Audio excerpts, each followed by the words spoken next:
సిగాచి పేలుడు ఘటనపై ఒకవైపు రెస్క్యూ ఆపరేషన్, మరొక వైపు ఎన్డీఎంఏ ఎంక్వైరీ కొనసాగుతోంది.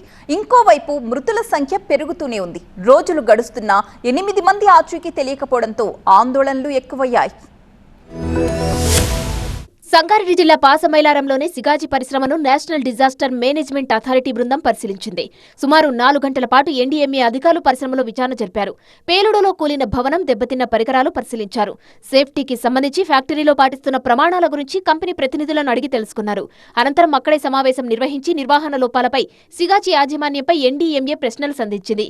ఈ అధ్యయనంలో గుర్తించిన అంశాలపై నివేదిక రెడీ చేసి కేంద్ర రాష్ట్ర ప్రభుత్వాలకు ఇవ్వనుంది. మరోవైపు పాసమైలారంలోని ఈ ఘటనలో మరో 8 మంది కార్మికుల ఇప్పటికీ లభించలేదు. వారి కోసం అగ్నిమాపక, ఎన్డీఆర్ఎఫ్, హైడ్రా, పోలీస్ బృందాలు శిథిలాల కింద గాలింపు చర్యలను ముమ్మరంగా కొనసాగిస్తున్నాయి.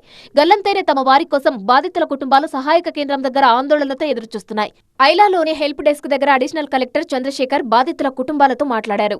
సిగాచి పరిశ్రమలో పేలుడు దుర్ఘటన జరిగి 9 రోజులు అవుతున్నా తమ వారి ఆచూకీ ఇంకా దొరకడం లేదని గల్లంతైన కార్మికుల కుటుంబీకులు గోడు వెళ్లబోసుకుంటున్నారు. దీంతో బాధితులను పరామర్శించి ఆఖరి వ్యక్తి జాడ తెలిసే వరకు సహాయక చర్యలు కొనసాగుతాయని అడిషనల్ కలెక్టర్ చంద్రశేఖర్ హామీ ఇచ్చారు.